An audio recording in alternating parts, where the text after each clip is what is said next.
দাঁড়াও দাঁড়াও দাঁড়াও, কোন নিচ্ছে হাটে নিচ্ছি। তুমি না ঈদের মার্কেট করবে? ঠিকই শুনছিস, এই ছাগল কটা আছে, ছাগল কটা বনগা হাটে নি দেয় বেশি, তারপর বাড়ি সবার জন্য মার্কেট করবো। তোর জন্য একটা পাঞ্জাবি কিনবো না সুন্দর দেখি। তোমার রঙের কথা শুনে আর আমি বাঁচিনি।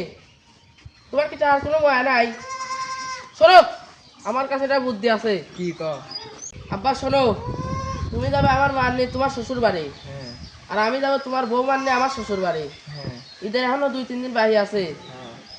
পরে গেলি পরে ওই বড়িও বেচা লাগবে না নে, টাকা খরচা লাগবে না নে, ওদিক থেকে ঈদের মার্কেট পাওয়া যাবো না, আবার সিমাই বিমাই কিচ্ছু কিনা লাগবে না নে, ওদিক থেকে সিমাই টিমাই খায়া ঈদের পরের দিন 2 দিন বাদ চলে আসবো না, সব বাঁচে যাবে না, বড়িও বাঁচবি না, টাকাও বাঁচবি না।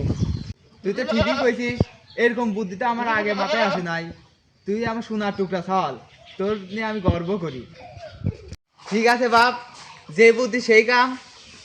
এই ঈদের দিন তো দেখা হবে না, তুইও চল যাবি আমিও চল যাবো। এই ঈদের মোলাকাতটা এখনই করে যাই।